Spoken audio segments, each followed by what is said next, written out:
O Jornal da Tribuna dá início hoje à série de entrevistas com os candidatos ao governo de Pernambuco. Hoje vamos receber Simone Fontana, do PSTU. O tempo de entrevista é de 12 minutos. Boa noite, candidata. Boa noite, obrigada pelo convite.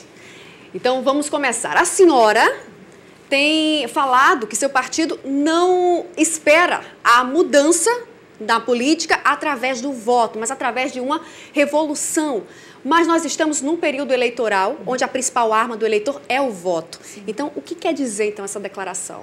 Não, a população vem votando de 2 em 2 anos, é chamado ao voto e não tem visto sua vida modificar, né? A gente vê pelo contrário agora, um aumento do desemprego, um aumento da violência, um sacudimento na educação e todos os candidatos vêm com propostas de transformação.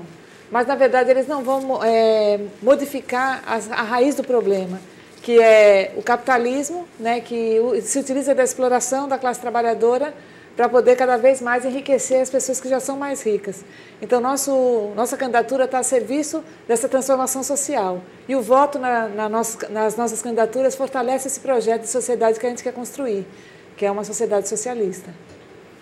Agora a gente vai falar um pouquinho sobre um assunto que mexe com a vida de todo mundo e preocupa também, que é a segurança pública.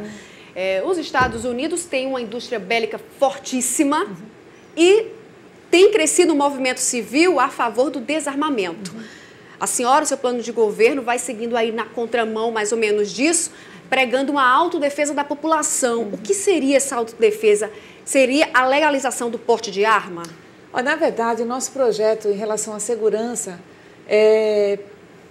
utilizar uma segurança preventiva. Então, o que a gente fala? Hoje, com o crescimento do desemprego, Pernambuco já tem 720 mil pessoas desempregadas. Paralelo a isso, vai crescendo a violência, porque se a pessoa não tem como se sobreviver, logicamente que a violência vai crescer. Então, a gente defende pleno emprego, defende educação, defende acesso à moradia, tudo isso para garantir o bem-estar da população. E a desmilitarização da polícia militar, acabar com essa hierarquia, que inclusive condenou a responder processos cabos e soldados. O próprio presidente do Simpol, o Áureo, também está respondendo mais de 16 processos que Paulo Câmara colocou contra ele. Então, nós defendemos uma polícia investigativa que esteja a serviço da defesa do bem-estar da população. E não a polícia de repressão às greves, repressão aos movimentos sociais. E defendemos a autodefesa da população, que a população tenha direito também de se defender, que esse é um legítimo direito à vida. Então, as pessoas estão completamente vulneráveis, principalmente as mais pobres, as mulheres, né? A gente vê o alto índice de feminicídio no Estado e as mulheres estão vulneráveis, principalmente as mulheres pobres que precisam pegar ônibus, que saem muito cedo para trabalhar, elas são as mais atingidas. Então, a autodefesa seria um porte de arma? Seria comitês de autodefesa, onde as pessoas definiriam como é que seriam criado essa forma de se defender. E quando a senhora fala em desmilitarização da Polícia Civil? Não, da Polícia Militar. Da Polícia Militar. Porque como seria? Hoje essa questão da Polícia ser militar é um resquício da ditadura militar. Então, hoje existe a Polícia Militar está submetida ao Exército, aos comandos, aos altos comandos. Então, a gente acha que a polícia não é demitir os policiais, mas é que eles não precisam seguir a hierarquia do militarismo que a gente vê hoje na polícia, que acaba as pessoas sendo obrigadas a atender certos comandos, que muitas vezes vai de encontro ao que aquele policial quer fazer, como, por exemplo, fazer uma desocupação de forma truculenta, atingindo mulheres, atingindo crianças, como a gente vê atualmente a polícia agir, infelizmente. Aí é um absurdo, né? No seu plano de governo, a senhora fala em conselho popular. Como é que funcionaria esse conselho? Seria conselho nos bairros? E outra dúvida também que eu tive quando eu li o seu plano de governo, esse conselho popular seria voltado para questões sociais, inclusive a segurança pública também, ou também para a questão orçamentária? Seria para tudo, porque hoje os governos se baseiam nas assembleias legislativas, né? No caso do Estado, a Câmara Federal, a Câmara de Deputados.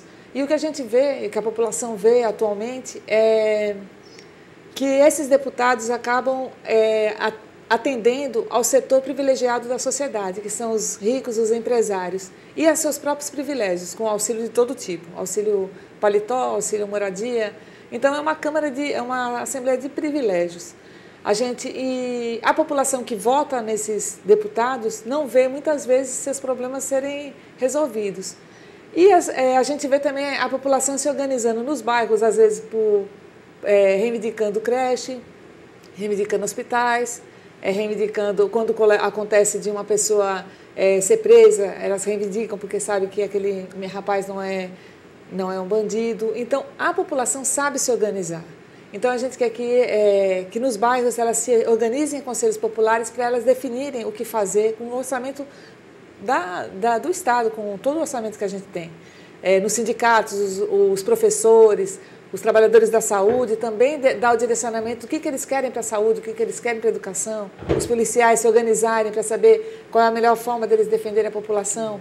Então, é isso que a gente chama de Conselho Popular, e não essas assembleias legislativas, que é um local de privilégio, uma casa de privilégio, e negociatas muitas vezes, né? Eu vou voltar um pouquinho para a segurança pública. Tem mais ou menos a ver com segurança pública, porque é o seguinte, no ano passado, Pernambuco registrou quase 5.500 mortes violentas. E isso aconteceu no ano passado, 5.400 e alguma coisa, por aí. No Recife, em Pernambuco também.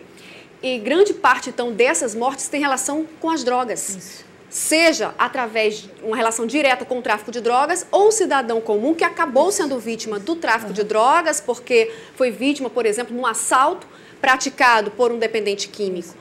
Mas, ao mesmo tempo, a senhora defende que uma solução para o problema seria a legalização das drogas. Sim. Seria isso mesmo, a senhora? A gente vê... eu li numa matéria que 60% desses homicídios eles são ligados ao tráfico de drogas. A gente tem que ver que grande parte dos homicídios que aconteceram no Estado, eles atingiram principalmente a população pobre e da periferia, jovens negros foram assassinados. E 60% desses casos têm a ver com o tráfico de drogas. Então, enquanto as drogas estiverem nas mãos do tráfico, ele vai continuar matando. Então, muito mais do que os efeitos da droga no indivíduo, que são realmente bastante destrutivos, eles têm um efeito muito pior social. Então, se o Estado toma para si o controle das drogas, acabaria com essa violência que a gente está vendo. E, inclusive, com o encarceramento massivo que a gente vê hoje, o aumento massivo do encarceramento que teve de jovens e de mulheres até, que acabam assumindo o tráfico por uma coisa ou por outra. Inclusive, o desemprego também leva ao tráfico. Então, é necessário que a gente legalize, coloque sob o controle do Estado e trate as pessoas que têm dependência química, porque daí é um problema de saúde pública. E também políticas para que o jovem não entre nas drogas, né? A gente não está defendendo as drogas. A prevenção. O governo do Estado, aqui em Pernambuco, tem um programa Atitude, que nos últimos 9 anos nos últimos 7 anos atendeu 9 mil pessoas. E o número é altíssimo, 88% dessas pessoas atendidas, 88% era dependente químico do crack, porque o crack tem um alto poder de vício, a gente sabe disso. Quando a senhora fala em legalização, a senhora inclui, inclusive, o crack? Porque, veja bem, primeiro dizer, né, para aquela mãe que tem um filho, o crack é extremamente destrutivo, a gente tem que fazer com que... Agora, um questionamento tem que se fazer. Por que os jovens entram no crack? Né? Porque, então, a gente vê uma sociedade completamente degenerada, né? Uma sociedade que privilegia os ricos, onde a gente vê os jovens nas comunidades sem acesso a emprego, com uma escola completamente sucateada, né? Uma escola que não tem atrativos. A gente vê sem acesso à cultura, sem acesso ao lazer.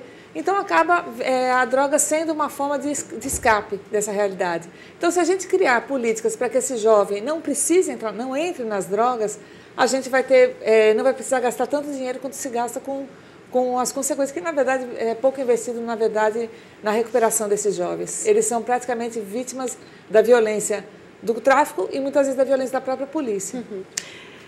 Eu sei que muita gente agora está assistindo ao Jornal da Tribuna e usou o transporte público, porque no Recife, região metropolitana, mais de 2 milhões de pessoas, mais ou menos, usam transporte público todos os dias. Então, assim, é muita gente usando. São 16 empresas que operam o sistema, ou seja, é um sistema grande, complexo, e a senhora acredita que pode sim estatizar. E a senhora defende também a gratuidade para quem está sem emprego, para o desempregado. Como é que vai fechar essa conta, então, Não, já que todo mundo alega crise? A crise, na verdade, é para os pobres, né? A crise é para nós, trabalhadores, né? Para as pessoas mais pobres, os trabalhadores. Os empresários não têm essa crise toda. Eles querem lucrar cada vez mais e, com isso, arrancar mais direitos dos trabalhadores. O que acontece no transporte público de Pernambuco, aqui no Recife em particular, é um verdadeiro absurdo. Então, como você colocou, 2 milhões de pessoas circulando diariamente, são 2 milhões de passagens. Então, imagine quanto dinheiro não entra nos cofres dessas empresas de ônibus. Então, eles estão muito bem obrigados. Então, quem sofre é o usuário do transporte público, que viaja como se fosse em verdadeira lata de sardinha. É um desrespeito completo com o ser humano, o transporte público, é um desrespeito. É um desrespeito com os motoristas, que têm seus salários rebaixados, inclusive tendo que pagar muitas vezes assalto. As empresas acham pouco e querem tirar os cobradores das linhas de ônibus. Eu já tenho ônibus que já não tem mais cobrador. Então, assim, a gente precisa estatizar o sistema, tirar dessas empresas, aí é gratuidade para quem está desempregado, para os estudantes e diminuição da tarifa. Candidata, já estamos no finzinho da nossa entrevista, então eu gostaria de perguntar, se eleita, qual marca a senhora gostaria de deixar em Pernambuco e nesses 4 anos de governo? Tem várias coisas em relação à educação, à saúde, saneamento, a obras públicas para a construção de moradia. Eu acho que é um combate ferrenho ao desemprego, está levando muito sofrimento e humilhação para as pessoas que estão desempregadas. É possível a gente acabar com o desemprego atacando frontalmente o lucro das empresas e sem pagar a dívida pública, que é o que leva metade do orçamento da União. Chamar o voto no 16, na Vera para presidente, eu como candidata a governadora, nosso candidato ao Senado e os deputados estaduais e federais do número 16, que é o Laurentino, a Kelly, o seu Amaro, Valéria e a Deise, nossos companheiros que estão aí nessa batalha também, junto com todos nós do PSTU. Obrigada, candidata. Boa sorte, então, nas eleições para a senhora. Eu que agradeço o espaço dado por vocês.